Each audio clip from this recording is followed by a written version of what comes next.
Right, am I online? I am. Okie dokie. Get my microphone a bit closer.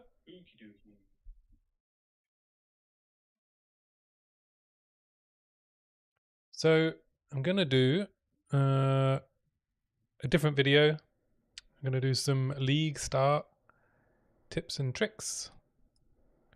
For anyone that wants to get to maps really quickly. So I plan on getting to maps by the end of Saturday, UK time. I don't know if I'm going to play Friday night. I think I'd rather wake up early on Saturday. Hopefully any queuing or server issues will be resolved by then.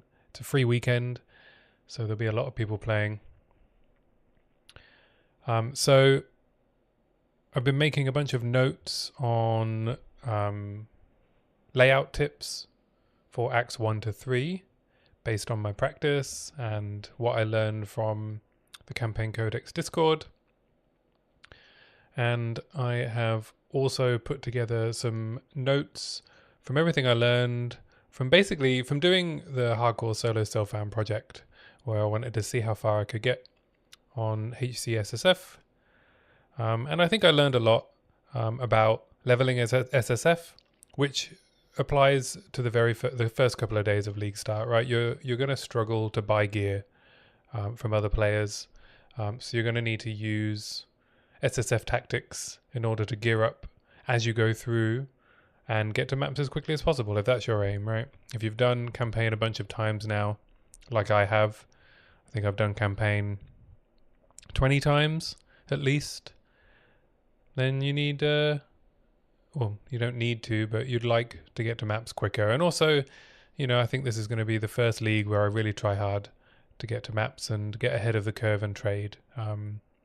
League Start is the only opportunity you have really to enjoy the trade lead experience. As most people find out, if you are slow, then you fall behind the curve. If what you want to do is buy expensive items, you need to be keeping pace with trade. Either that or resign yourself to very repetitive, boring grinds in endgame to generate currency, rather than just capitalizing on the early currency trade ratios for desirable currency. So I'm going to boot up Path of Exile just to have it in the background while I'm talking about League Start tips and tricks. Then I'm going to talk about the act layouts. And then after that, I'm going to talk about the build ideas I have. Obviously, there's no trees or anything. Anyone who's telling you that they have a build that's ready for League Start is lying to you, yes, probably Lightning Arrow, Deadeye. You could very likely follow a very similar tree to the last league and everything will be fine. Similarly with a lot of builds that haven't been heavily touched, but otherwise, I'm just going to go through what I think I might be able to run. So, first of all, let's bring up my notes. So, first thing you want to do is, if you don't have one, create a character in Standard and organize your stash tabs how you want them. So whenever you start a new league or roll a new character on a league, your stash tabs will follow your standard layout. So I went and did this earlier today.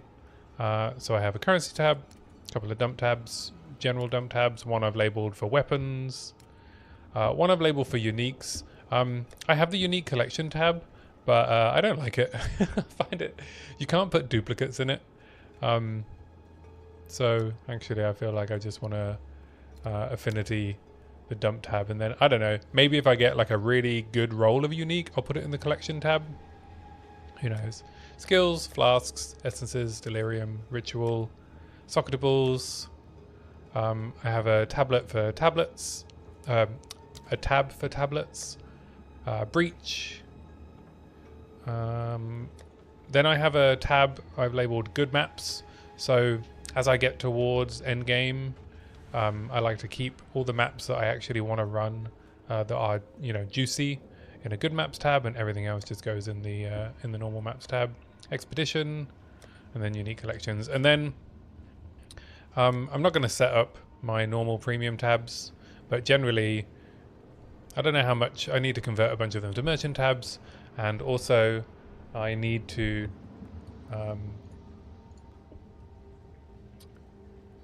figure out how I'm going to arrange them. I like to have a few for jewelry, for jewels. It'd be good if they start adding some more affinities. We didn't get any affinity updates this league, but yeah. So go into standard, update your tabs. In terms of build planning, you're just going to have a general idea of where you want to start. You want to have a good idea of where your skill gems and skill gem requirements are. So if I open up this, you can see all your support gems in PoE2DB.tw. And you can see here, like, obviously these are all going to get changed as soon as the database gets the new skill gems, but you'll see the tier, so you'll know when you can get it. It seems like they're changing the tiering system to be a 5-tier system. So each Act 1, 2, 3, 4 in the interlude will drop tiers 1 to 5 gems, which I think is a really good change. I hope that it's going to allow more options, because at the moment, Acts 1 to 3, or Acts 1 and 2 are tier 1, right? And a lot of the build enabling supports, so like Devastate, Exploit Weakness, a lot of the like auto reload, stuff like that are all level 2 at least, or level 3. So like Splinter is level 3, is tier 3, I think. Oh no, is it tier 2? Where is it?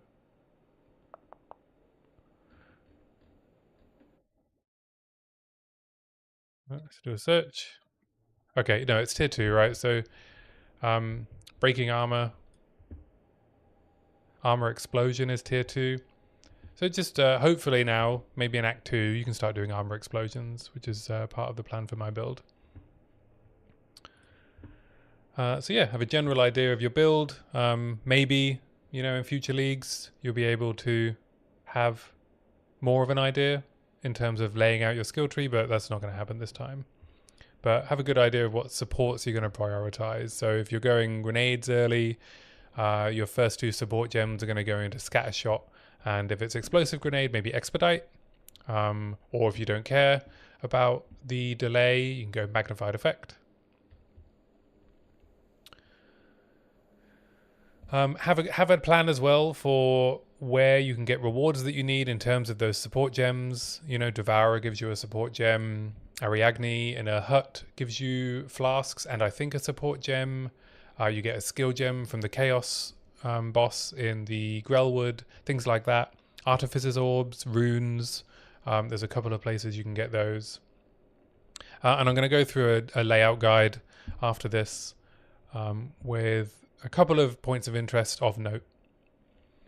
So the next tip is around early game gearing and economy. So you have to decide when you're leveling between selling gear or disenchanting it. So my advice would be, and this is what ended up working out the best for me, is that 1, you should save all of your quality and socket gear so that you have access to whetstones, armor scraps, and artificer's orbs. Armor scraps aren't as important unless maybe you're playing like energy shield. But whetstones, it's useful to have around for when you get an above the curve weapon, you can boost it even more with some blacksmith's whetstones and increase your time to kill. So save your quality and socket gear until you get the blacksmith's tools. Just dump them all in a dump tab and keep hold of them. Now, ID scrolls are, I think they've improved the way they drop. I find everything I wanted to ID, I could without needing to buy more. But you don't need to ID everything, right? So you want to be IDing things that might be useful for your build. So if you don't have move speed on your boots, then you should be IDing any boots that drop that you can use. Maybe gloves Gloves, like I'm talking about magic here as well. Magic items, gloves are good to ID because they might have attack damage on them or attack speed, which will improve your time to kill. And then any slots that you're missing, right? Or if you have a bad item in there, maybe you can ID them if it's relevant to your build. Otherwise, ID rares, obviously, and uniques. And then I would recommend most of the time you're going to be selling your rares that you aren't using. Because as nice as it is to have a few Regal Orbs,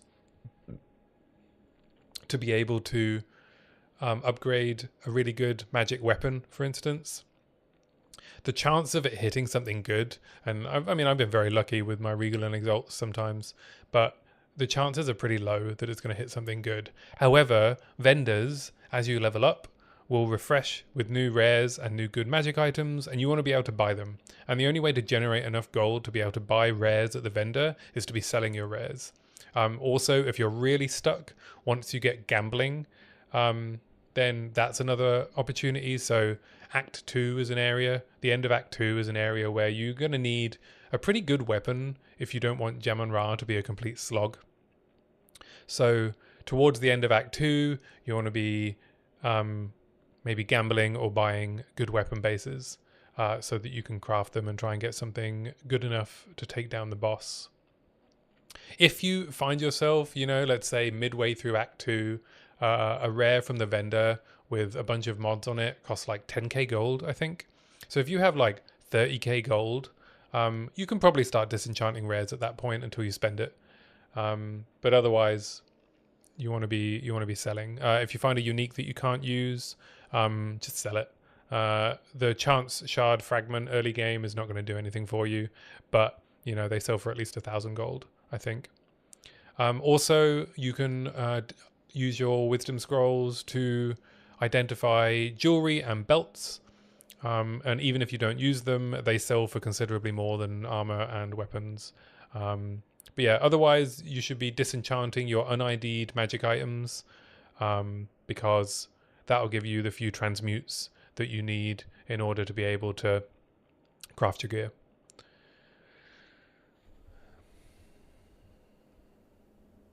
You want to be checking your vendors regularly. So if you're struggling on gear, I would consider TPing back each time you level up and checking the vendor. In my practice run for Acts 1 to 3, I did not find 10% move speed boots. I probably should have checked the vendor more often than I did. I was only going back when I needed to and checking then. But if you don't have your move speed boots yet, or if you need a weapon, go back and check the vendors each time you level up. Otherwise, if you're all set for gear, don't waste the time. Just keep going and then check the vendors when you happen to go back to town anyway. General things you want to look for in the early game. Mana rolls on gear is really good in the early game. You might find that you're struggling on mana no matter what build you're doing, but just a couple of mana rolls on gear and you'll find that your regen and total mana pool will be more than enough. Move speed on boots, like I just said, really important to keep your move speed updated if you want to go fast. Another good one is looking for attack damage and attack speed on gloves. Gloves are another source of damage.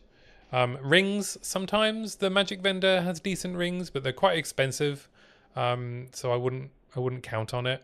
And then good weapons. So at certain points, basically generally before the act boss of each act, the final act boss of each act, you're going to be able to get the highest tier of weapon for that level range. That's when you should be picking them up from the vendor if you don't have a good one, so that you can craft on the white bases. You should be looking for magic bases that have a good, like added damage roll or plus spells that you need. Otherwise, save your gold. Maybe if there's some res you need, right? So cold res at the end of Act 1 is good to look for. Lightning res at the end of Act 2. Also, sometimes you're going to want to look for fire res before the Morden Mine boss. She has a melee attack which will one-shot you if you don't have enough fire res, and if you don't have enough move speed, you can't really avoid it. So you're just going to be doing that fight again and again, unless you have fire res or enough move speed to get out of her way. And then once you get into early maps, I would suggest just running any tablets that you find that have a league mechanic you want to do on them, and putting them in the tower. Probably don't need to be wasting your exalts to 6 mod a map. You're just going to be pathing around looking for your corrupted nexuses, cleansing the area, and then moving on to the next one. When you do cleanse an area, I would check each of the maps that have been cleansed for the, I think it's called, is it Indentured Fury? Not Indentured, but something like that. It's the Fury spawn. It's the boss, the unique boss that you can get as a mod on the maps. He always drops a Fractured Orb. So if you want to get some early Fractured Orbs, that's a good way to do that. Also, Doriani will sell you maps of the tier below of the latest one you've run. You should always be running boss maps with the highest tier that you have available so that you can get the next tier up.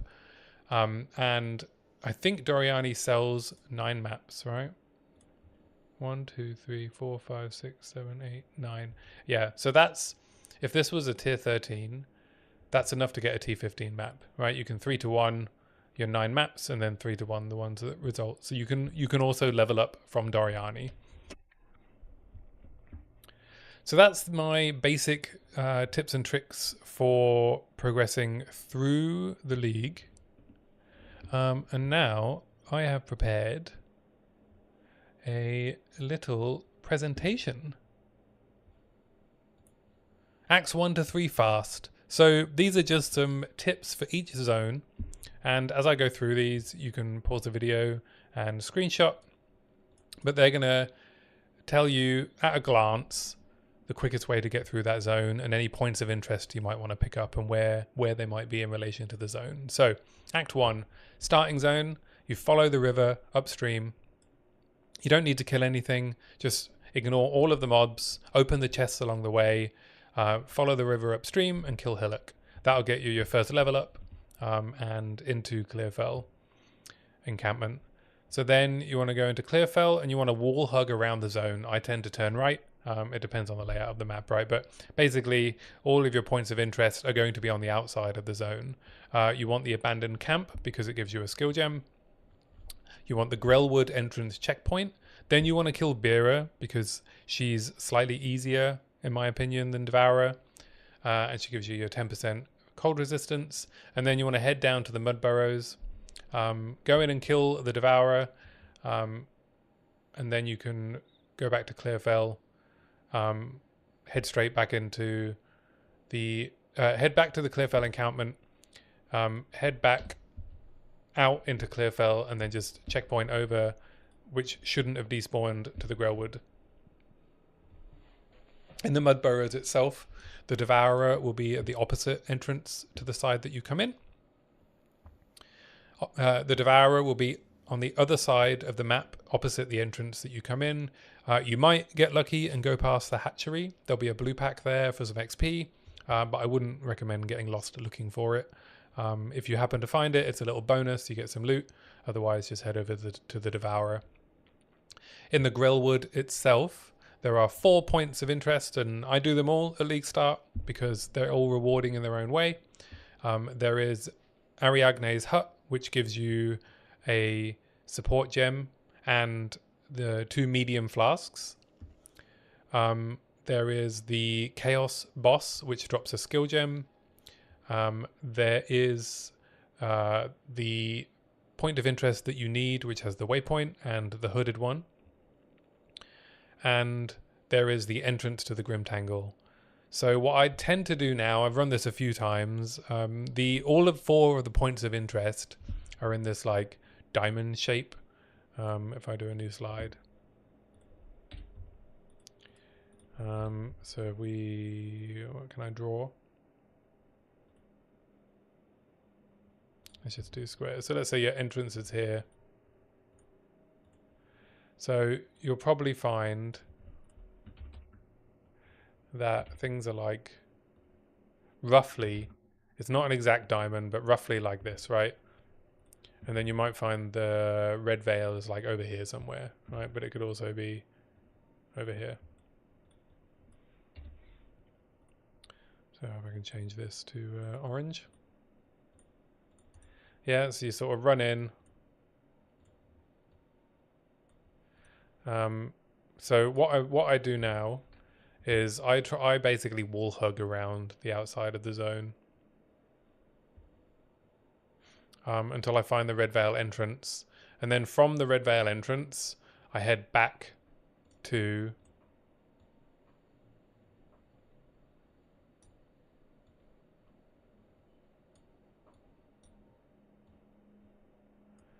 the start zone, to the entrance. I head back to the entrance, and then hopefully I'll find one of the points of interest, and then I can try and find the other 4 from there.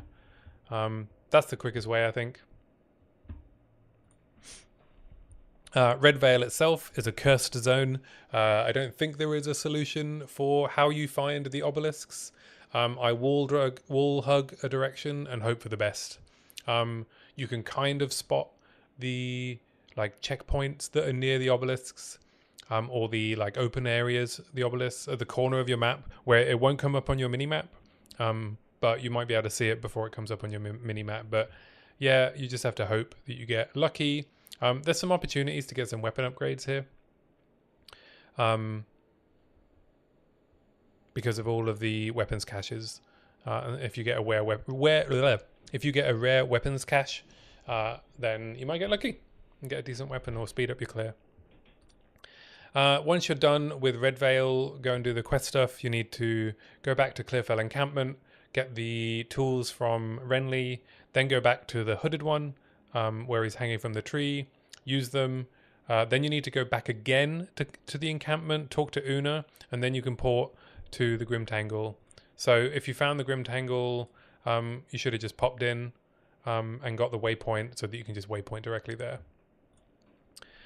When you get to the Grimtangle, generally the exit is going to be the opposite side of the map to how you came in. So if you're coming from the north, it will be on the south, east or west somewhere probably. If you find the boss on the way, that's great. Otherwise, I tend to skip it. I don't think it's that important to kill it. Then you get to the cemetery. The cemetery is another one that can spawn a really quick layout or a slow one. So I tend to just wall hug around the map. Hopefully you find both of the tombs, and also you'll get a free ring. It will be a lazuli or a iron ring, I think, are the 2 rings that it can drop. So if you're an attack build, either is good. If you're a spellcaster build, then iron ring doesn't really do anything for you. Then I tend to start with the consort tomb first. I don't know why, I just seem to find it a little bit easier. So the boss in either of the tombs can spawn on the center or the edge, generally in an opposite line to the other side of the map from the entrance. In the consort tomb, you'll find that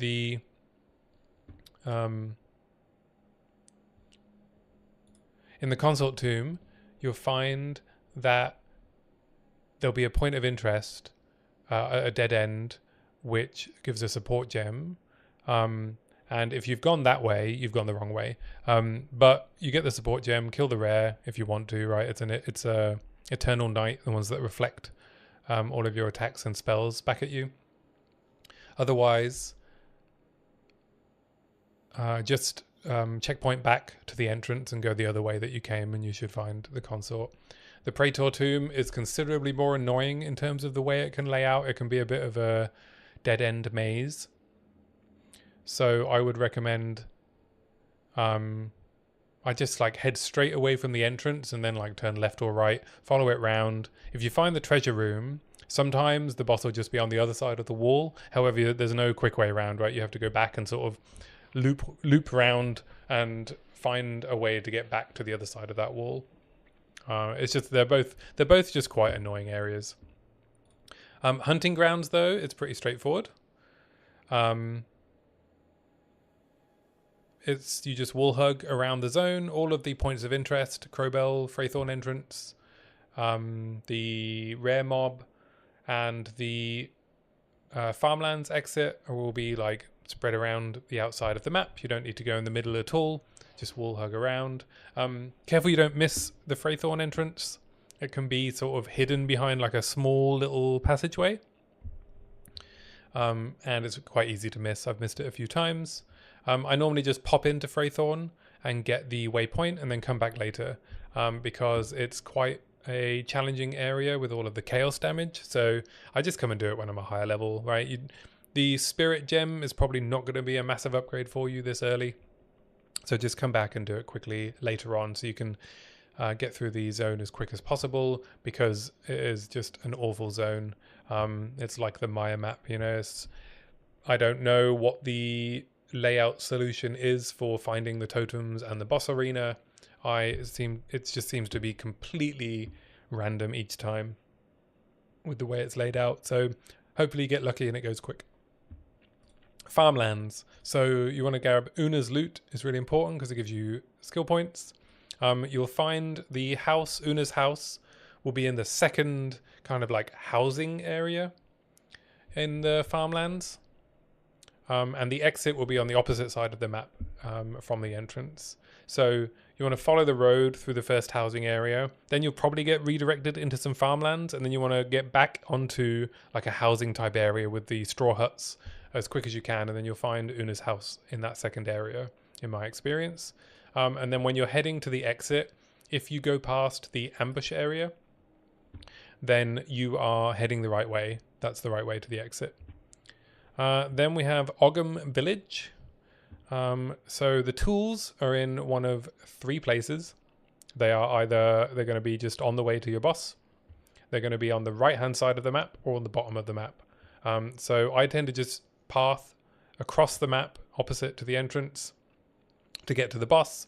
And then if I haven't found the tools, I check right hand side and then go back to the entrance and check bottom.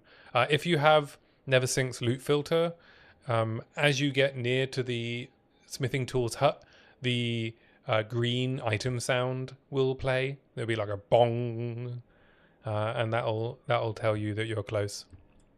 Then you got ramparts. Let me move my camera.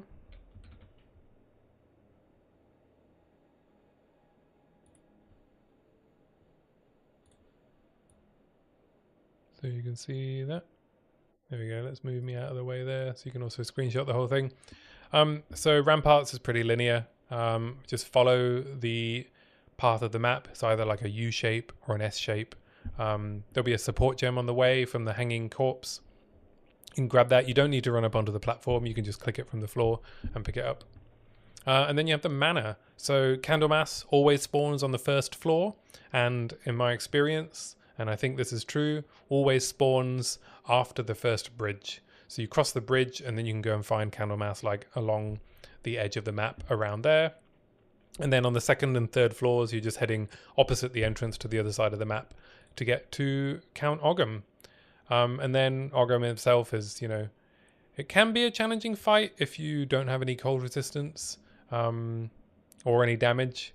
It was pretty easy on my Merc because I had a pretty good build. It was pretty miserable on my Spark Sorceress. All right, Act 2. So, first zone, Vestiri outskirts. Hug the wall in the direction that the town is leaning. So, as you come out of the first exit, when you've talked to Zaka and got your quest, you'll find that the town is kind of leaning either to the sort of the south or the north. Whichever way it's leaning, you want to hug the wall from there, and then you'll find a narrow passageway and that'll lead to the boss arena. That's all you need to do here. Next zone is Morden Quarry. This follows like an S or a Z shape, and you want to be looking for the bridges that lead to each area. That'll like, as you go through the bridge, it'll lead to an area that opens up again, and you head to the opposite side of that area, and you'll probably find another bridge, like a little wooden bridge, and then that'll lead round to the lift that takes you down into the mine. The Morden mine itself is a pretty easy map. It's relatively linear. It's like a large diamond shape. The boss will often be on the opposite side of the entrance. And a little tip is to make sure you either have really good move speed. So if I don't know if you can have enough move speed to outrun her in Act 1. You might be able to. But having some fire res will help. If you can't avoid her swinging attack and you don't have any fire resistance, it will one-shot you unless you've stacked like a ton of strength or something like that, or a ton of life. And my Merc, I had like Nova, I had like -10 fire resistance, so it took me like 3 attempts to kill her because I couldn't get out of the way. And in the end, I just got lucky and she didn't use the ability. Traitor's Passage can be quite challenging to solve the layout for. So there's an area that's called like the Six Sisters Staircase, which is quite recognizable. If you find that very close to the entrance, then Balbala will be, as you come up the stairs, you'll then have to like loop back towards the entrance a certain way, and you'll find Balbala there. Otherwise, when you find the lore book, you can look for yellow seals on the wall, and they will lead you to Balbala, and then the exit is just in the other direction from there.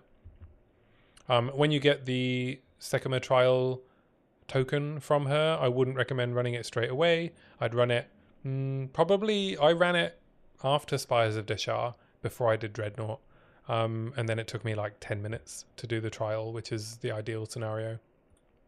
The Halani Gates is a very linear map, very easy, just follow it around, but I wouldn't recommend charging ahead. I have had it where I've left Sekima behind. I think if you leave the map and come back, she respawns next to you. But yeah, I've had it where if you run away before she's finished opening the gate, she doesn't teleport to you.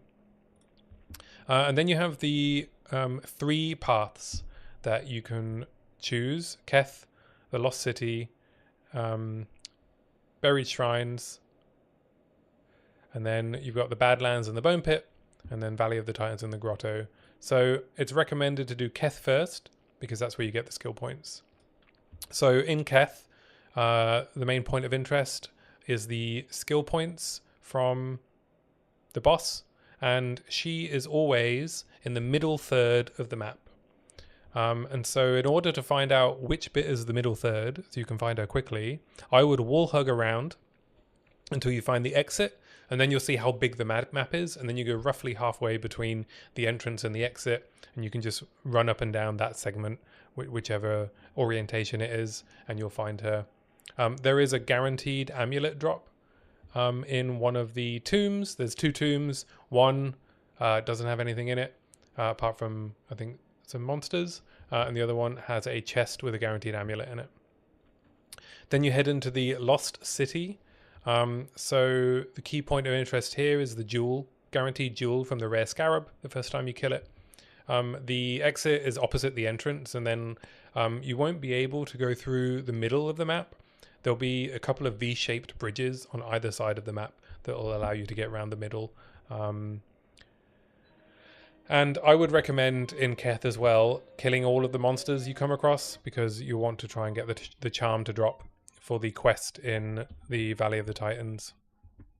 And then in the Buried Shrines, there are generally 2 ways that you enter. Either the entrance will be on the north side or the south side. If you enter from the north, then you want to wall hug south, and you'll hopefully find the elemental ring, which is really useful. So you probably want to take the lightning resistance ring for Gem on Ra. And then opposite that corner will be on the other side of the map. So if you continue like wall hugging, let's say you went south, continue like wall hugging the east side, you'll find the exit. Likewise, if you come in from the south, wall hug to the north, you'll find the elemental ring, and then you wall hug the west side and you'll find the exit. And then you kill the boss and do the quest, and then you get your first component of the horn. And then you want to head to the Badlands. So the Badlands can be a bit annoying. Generally, you just want to wall hug around the outside until you find the exit. Maybe you'll find the effigy on the way. The effigy chest has a support gem in it. The Bone Pit. So generally the boss is opposite the bone arch that you walk through after you've come into the zone. So whichever direction you've come through the bone arch, just keep heading in that direction, straight across the map, and you should find the boss. Valley of the Titans. So this one can be a bit hit or miss.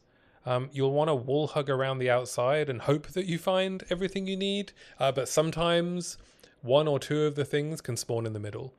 So just wall hug around the outside of the map in the valley, and then if you haven't found everything you need, then look for some unexplored areas in the middle, maybe just wall hug around the middle of the map in an unexplored area, just checkpoint to it, and then you should find the last things you need. Hopefully you've found your 2 charm things that you need to put in for the quest, so you don't have to come back here later.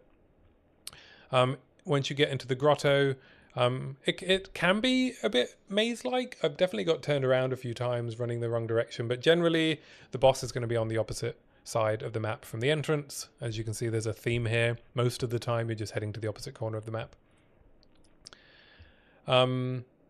If you find the point of interest, which is the big dagger in the ground, it'll drop a random rune. Finally, we have Deshar. So Deshar is another area where the exit will be opposite the entrance. And the map has a bunch of buildings in it. Inside the buildings are like magic packs, chests, things like that. On the outside of one of them are going to be your skill point corpse that you need to get the final letter from.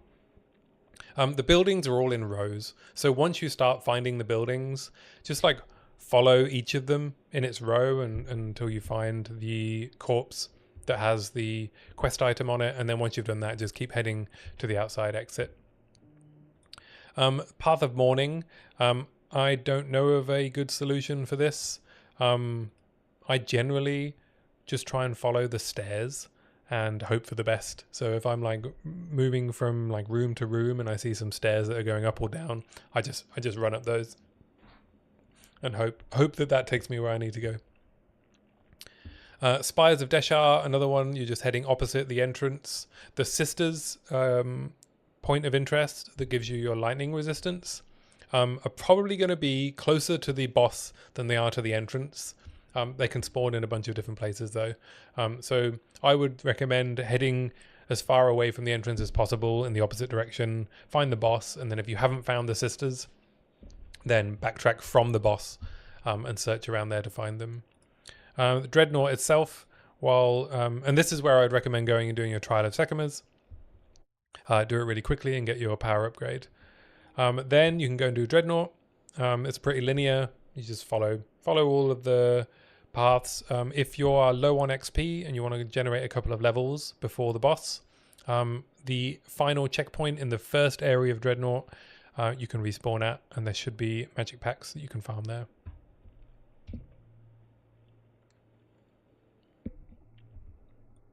All right, Act 3. I tell you what, when I'm done with this, I'm going to put each of them up for a few seconds on full screen so they're easier to screenshot for you. Act 3, so Sandswept, you want to head to the opposite the entrance, and you'll get to the area with a bunch of trees. On like opposite sides of that area with the trees, you'll find the entrance to the camp. And then on the other side, you'll find a campfire. You do want to go and do this point of interest because it gives you a guaranteed jeweler's orb if you haven't found any yet in Act 2, which I didn't in my last run.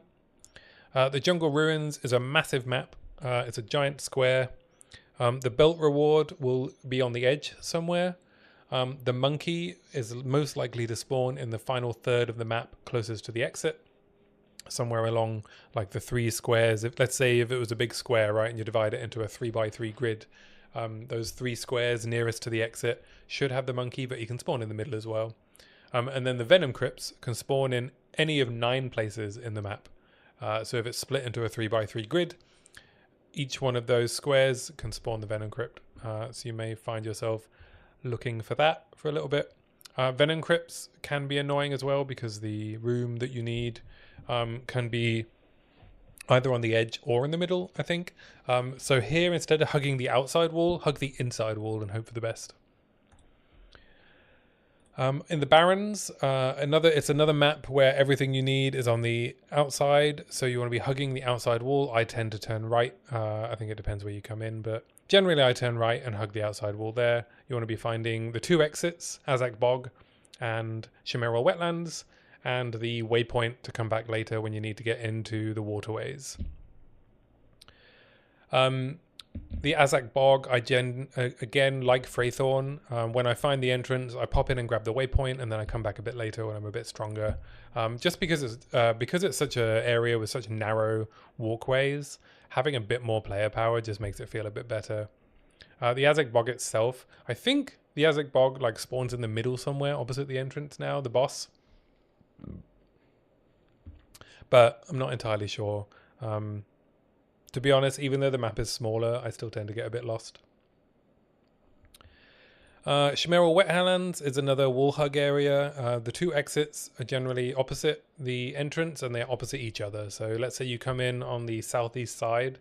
The Trial of Chaos will normally be on the north side, and then the boss and the exit to Machinarium will be on the southwest. But it's pretty easy, pretty linear map. Well, I say linear, it's a big square, right? But it's pretty easy to find your way. You just head opposite the entrance and then find the 2 points of interest. Maybe you'll find the boss on the way. The Machinarium and Sanctums are both fairly linear maps with a well, Sanctum in particular has the same layout. Maybe it's mirrored, but most of the time it's the same layout. The difficulty is the soul cores have random spawn locations. So, you know, when you come into Machinarium, the soul core could be to the south or to the north of you. Similarly, in the Sanctum, they can spawn on the outside of the map or they can spawn in the middle. To be honest, I think it's just a bit of luck in terms of whether you find them quickly.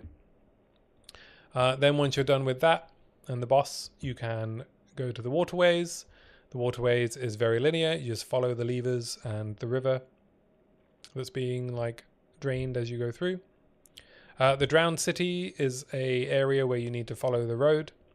I find now that they've changed it that both of the exits generally are after the ambush event. So you follow the road until you get to the ambush, go through there, you get ambushed by a bunch of leapers, and then the road should fork, like left and right. One direction will take you to the Molten Vault, and the other direction will take you to the Apex of Filth.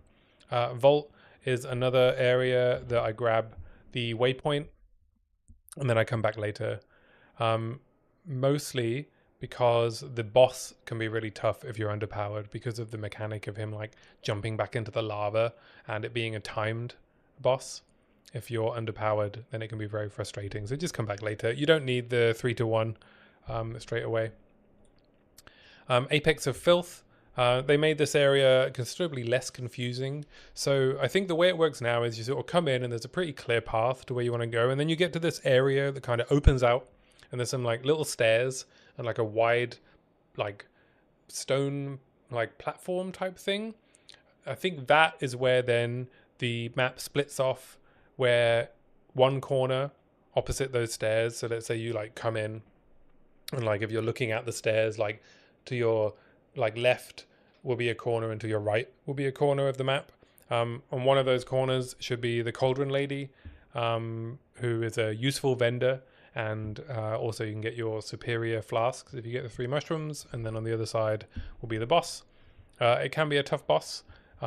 This zone is where you get the next tier of skills, unless they change it. So for instance, if you're playing or planning on playing Stormburst rounds, you can get the right skill gem for Stormblast rounds. I forget what tier it is. Let's have a look. Shockburst, sorry. Shockburst rounds. Tier 11. So that's where you can start getting your tier 11 skill gems if you need that for your build.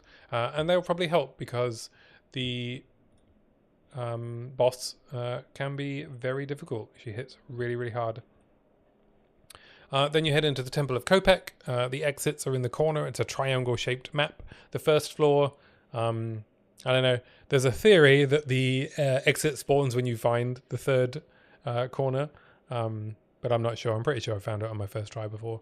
And then on the second floor, the exit is probably on the other side of the rift. If you have a leap ability, you can leap over the rift, and then you should be able to find the exit quite quickly. Fire resistance is very useful here. Even if you have fire resistance, though, be careful on the boss. His machine gun attack can still kill you very quickly, as I found out in hardcore. Then you get to Utsal, once you've gone back in time. Here, you want to follow the road. The road will lead you to where you need to go. Always find your way back to the road, and you'll find the Viper. And then you just head out, and I think, you pick a direction and follow it to get to Agarat. Agarat is another map where the exit is opposite to the entrance. You go through the first area. There's the guy doing the, talking to his loyal followers. And then after that, there'll be the sort of the weirder area with all of the blood sacrifice stuff happening. And the sacrifice will normally be on the top right. So as you come into that second part of the Agarat area, turn right and head to the edge of the map, and you should find the sacrifice. Again, if you have the never sync loot filter, it'll make the green item sound when you get close. Then you head into the black chambers to go and find Doriani, and Doriani will be opposite the entrance. So just keep heading away from the entrance and you'll find him. And that's Act 1 to 3. So I think, this is going to be my quick reference guide for when I do my league start. Obviously, we don't know how long Act 4 is going to take, but I think with these tips, and I'll just run through them again in full screen mode. And let me move my camera just briefly. So if you want to take a screenshot,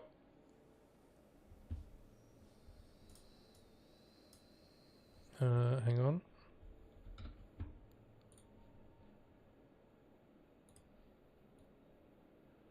Let's do that so you can see all. So if you want to take a screenshot, there you go. Act 1, Act 2, Act 3. All right. So yeah, there we go. Move this back here. Where did I put it? I had it down here for Windows. Yeah. So that is all of my notes for Acts 1 to 3. So now I'm going to talk about build ideas. So what can we do for League Start? So I'm going to start Mercenary, and that Mercenary will be a Witch Hunter. What is this? This is a Deadeye. So let's go to character selection. So I've been practicing Witch Hunter.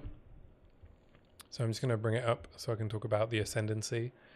So I think I'm starting Merc for a few reasons.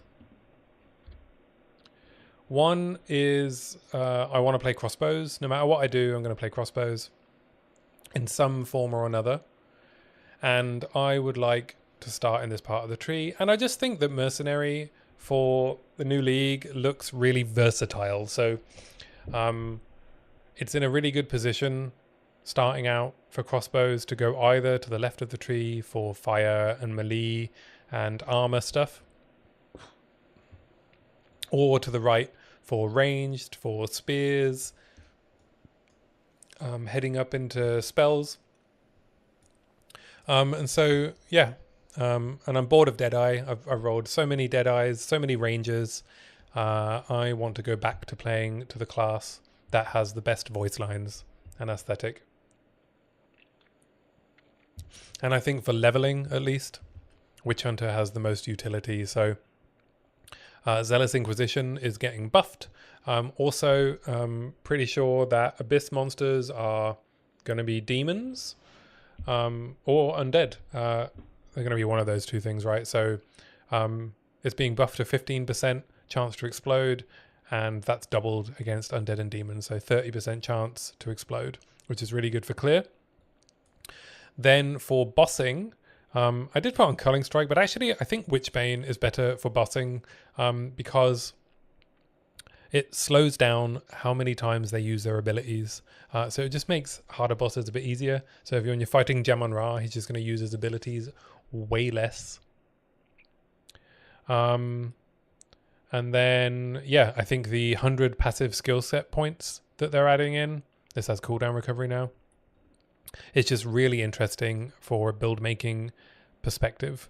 And I'm going to talk through a few of my ideas about various mercenary build ideas.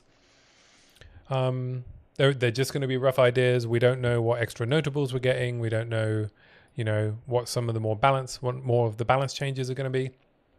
So we'll see. But generally, I think I've got some ideas that are pretty cool that I want to try.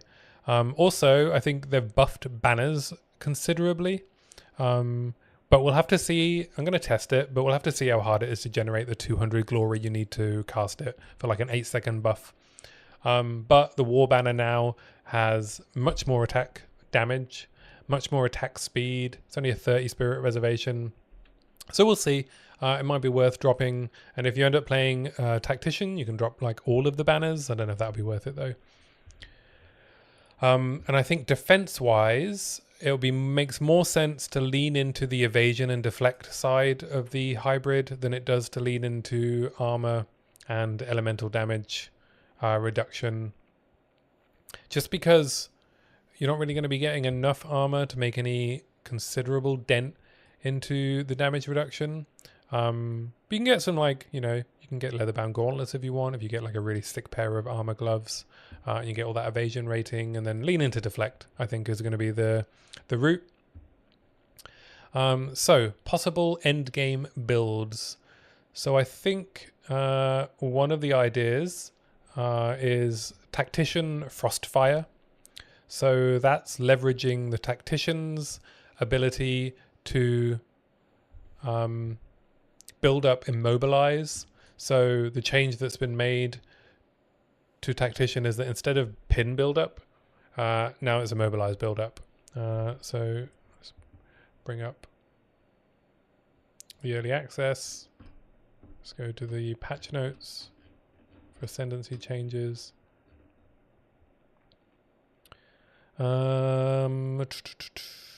Yeah, suppressing fire now has more immobilization. So freeze counts as an immobilization. And so the idea here would be to use freeze skills and then use the Frostfire support gem, which allowed you to consume freeze for ignite. So you freeze your targets with like permafrost or something like that, and then you hit them with an incendiary shot, which has been buffed on its own, and then that gets another 100% more magnitude. So for Giga freeze and Giga ignites, then you have Tactician.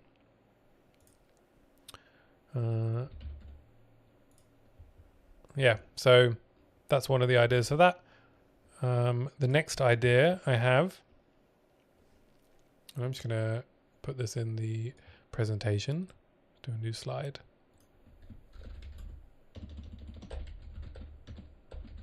Build ideas. Sorry for the basic stuff. So, Tactician, Frostfire.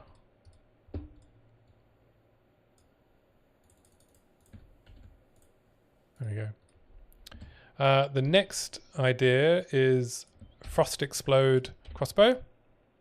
So pretty simple. I think you can go Witch Hunter for this. Is you freeze enemies and you blow them up with frag rounds. This could also be a viable leveling strategy.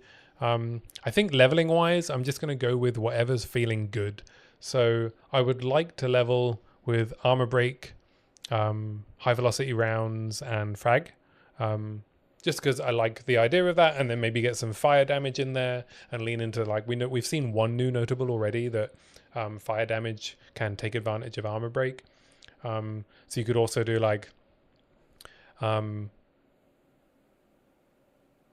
armor break with incendiary shot and high velocity rounds. But anyway, or it could just be that with the buff to freeze amount on permafrost, it'll feel a lot better for freezing packs and then blowing that with frag rounds. And frag rounds now chains as well to other frozen enemies in the pack. So it might feel really good for early game clearing.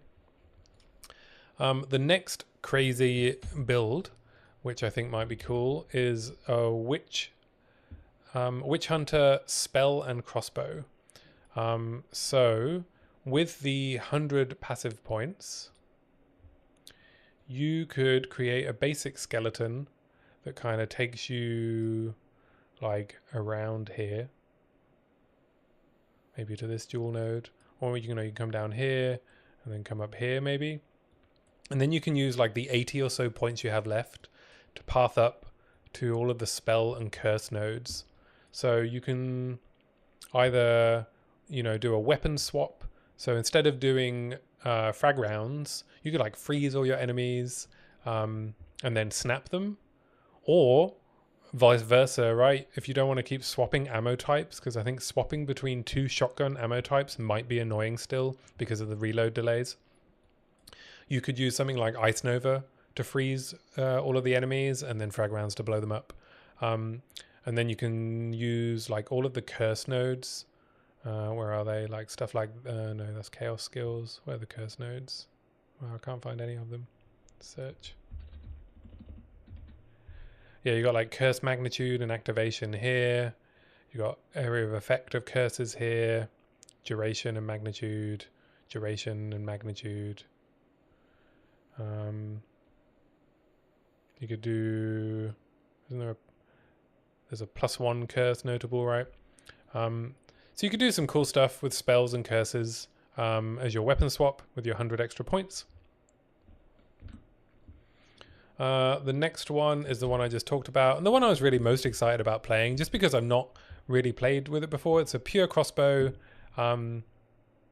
maybe flash grenades, armor break, plus fire damage, right? And that allows you to lean into where you are on the tree to get the fire damage stuff from the bottom left, and all of the crossbow and grenade nodes around Witch Hunter.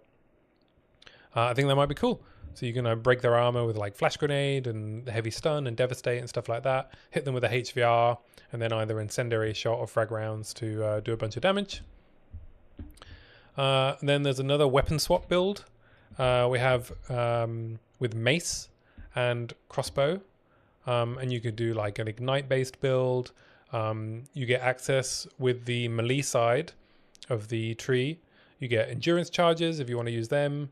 You could use Ancestral Cry and get the nodes that boost war cries in that area of the tree. You get access to rage generation for more damage.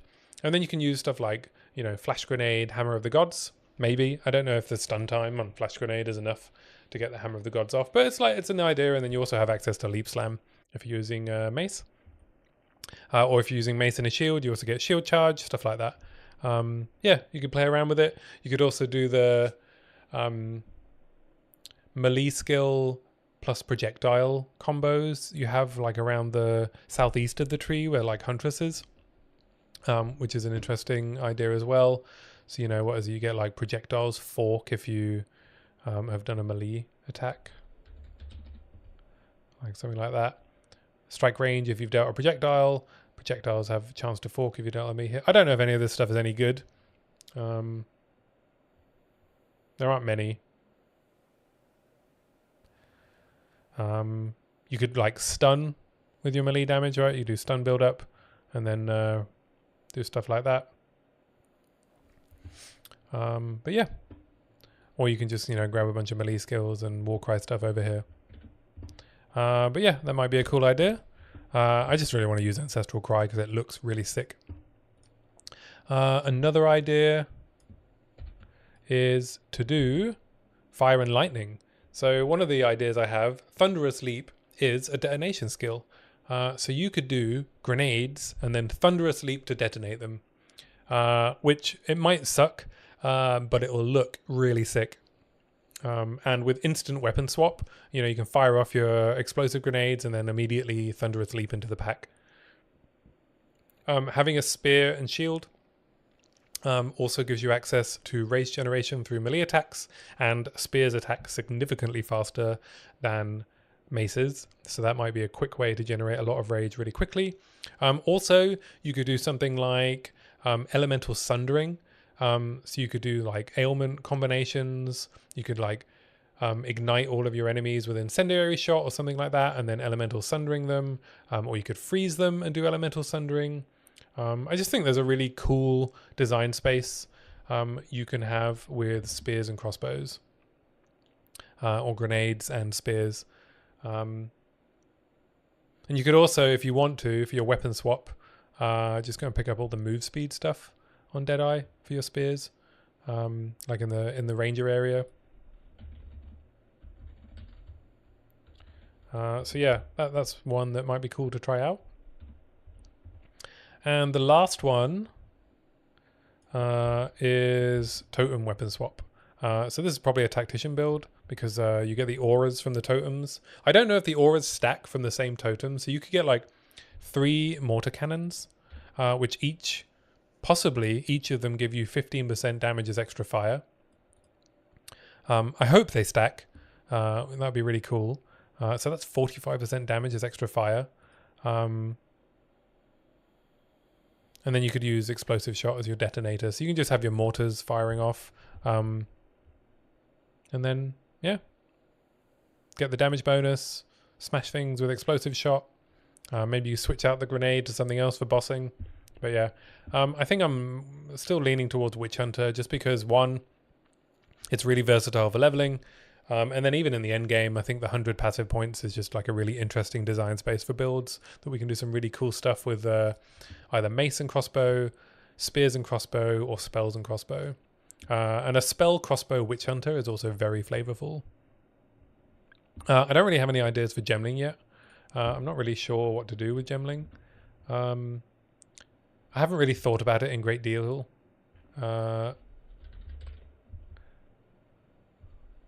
It's just we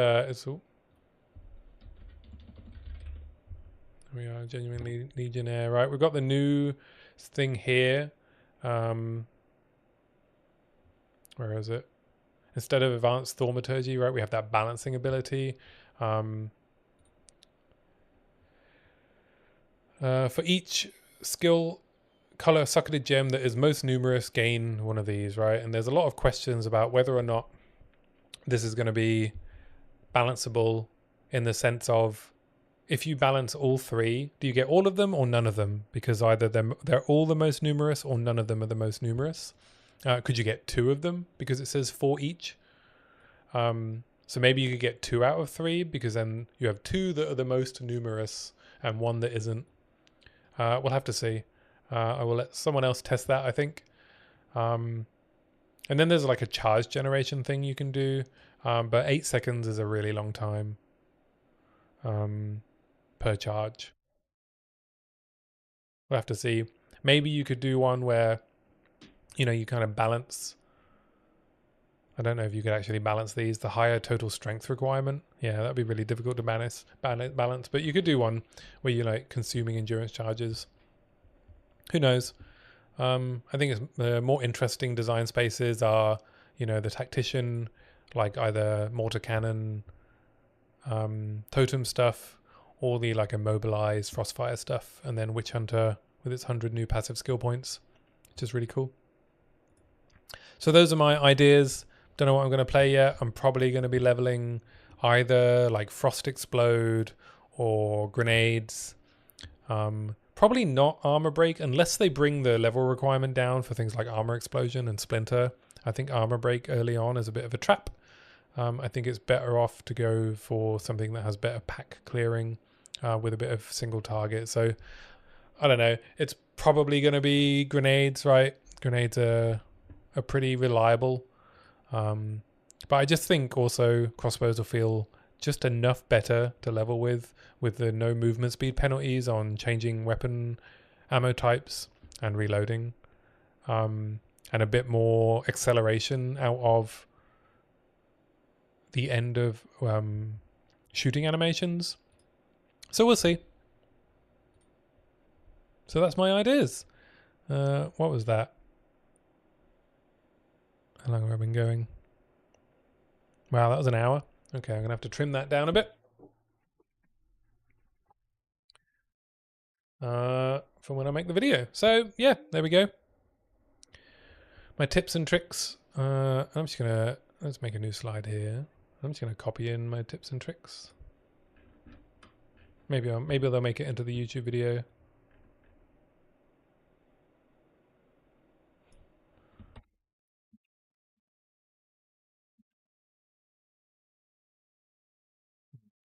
Very poorly formatted.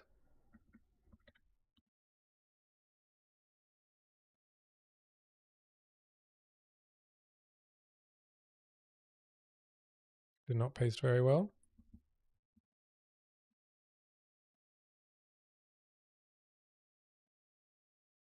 There we go. Completely unreadable.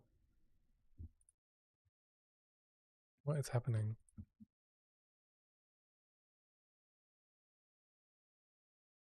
Oh, web PowerPoint.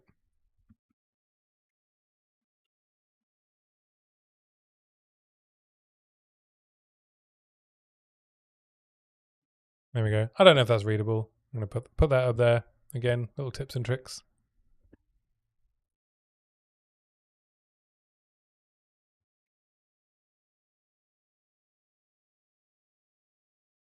There you go. If you want a screenshot, if you can read it. Otherwise, that's it. So I don't really like, they nuked Dawn of the Hunt League. So now my practice character has infinite wealth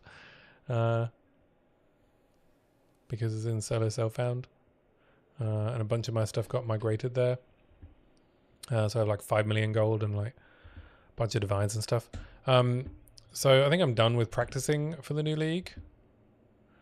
So I think I'm going to play something else, and then I will. In fact, I'm going to stop streaming briefly so I can save this recording and then edit it and post it first thing in the morning. Or maybe tonight. And then I'm going to play something else. So I'll be back in a sec.